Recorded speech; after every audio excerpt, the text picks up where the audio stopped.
আমি এখানে ইলিশ মাছটা ভালো করে কেটে ধুয়ে লবণ হলুদ মাখিয়ে নিয়েছি।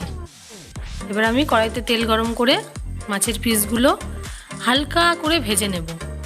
জাস্ট একবার এদিক একবার ওদিক করে ভেজে তুলে নেব।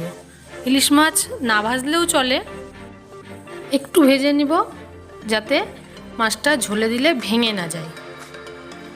এইভাবে আমি আস্তে আস্তে করে সবগুলো মাছ আমি ভেজে নেব।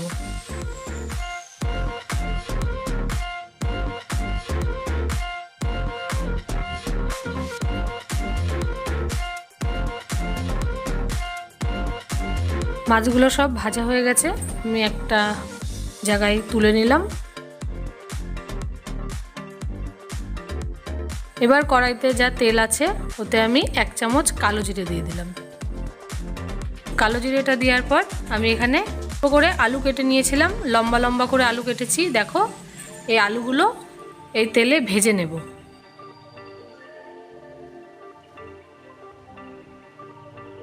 আলুগুলো ভাজা হয়ে গেছে, 2 থেকে 3 মিনিট আলুগুলো ভেজেছি। এবার আমি লম্বা লম্বা করে বেগুন কেটেছিলাম, বেগুনগুলো আলুর সাথে ভেজে নেব। বেগুনটাও আমি আলুর সাথে মিনিট 5 ভেজে নেব। আলু বেগুনটা ভাজার পর আমি এতে 5-6টা কাঁচা লঙ্কা দিয়ে দিলাম।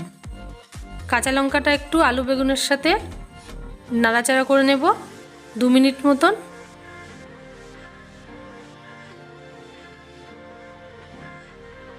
এবার আমি এতে দিয়ে দিচ্ছি পরিমাণ মতো লবণ,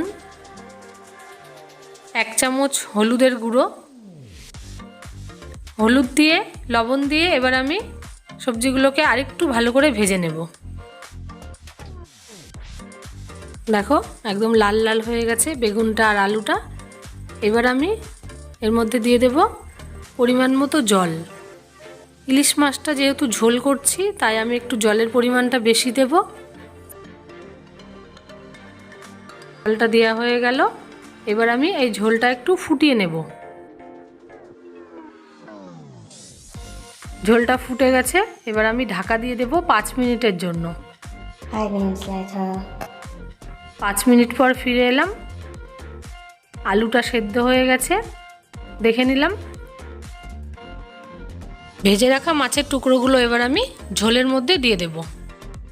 সবগুলো মাছ আমি খুব আস্তে আস্তে দিয়ে দিচ্ছি যাতে ভেঙে না যায়, কারণ ইলিশ মাছটা একটু নরম হয়, তাই খুব সাবধানে মাছটা ঝোলে দিচ্ছি। আর আমি এখানে 1 চামচ মতো কালো জিরে বেটে নিয়েছিলাম, সামান্য একটু আটা দিয়ে গুলিয়ে কালো জিরে বাটাটা আমি ঝোলের মধ্যে দিয়ে দিলাম। এতে ইলিশ মাছের ঝোলের টেস্টটা আরও দ্বিগুণ হয়ে যাবে। একদম রেডি আমার ইলিশ মাছের আলু বেগুন দিয়ে পাতলা ঝোল। তোমরা যদি এরকম ইলিশ মাছের ঝোল বাড়িতে বানাও তাহলে আমার রেসিপিটা ফলো করে বানিয়ে দেখবে, খুব ভালো লাগে। একদম গরমে পাতলা ঝোল, কালো জিরে ফোড়ন দিয়ে আলু বেগুনের ইলিশ মাছের ঝোল খুব টেস্ট হয়। তোমরা বাড়িতে বানাবে আর আমাকে কমেন্ট করবে, ভিডিওতে লাইক করবে।